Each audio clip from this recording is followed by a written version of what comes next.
يا سائلي عن مذهبي وعقيدتي، رزق الهدى من للهداية يسأل.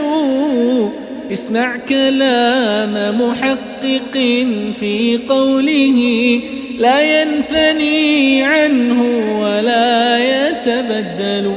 حب الصحابة كلهم لي مذهب، ومودة القربى بها أتوسل.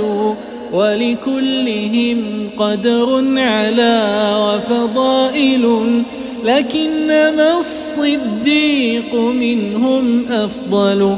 وأقول في القرآن ما جاءت به آياته، فهو الكريم المنزل.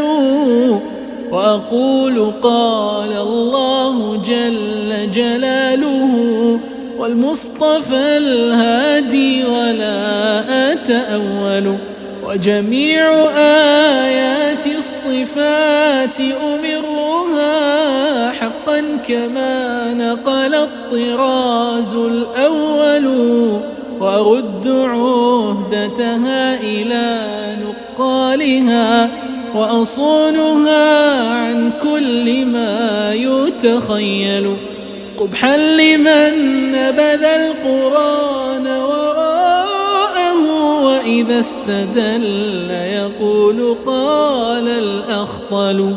والمؤمنون يرون حقا ربهم، وإلى السماء بغير كيف ينزلوا. وأقر بالميزان والحوض الذي أرجو بأني منه ريا أنهل. وكذا الصراط يمد فوق جهنم، فمسلم ناج وآخر مهمل. والنار يصلاها الشقي بحكمة، وكذا التقي إلى الجنان سيدخل. ولكل حي عاقل في قبره عمل يقارنه هناك ويسأل.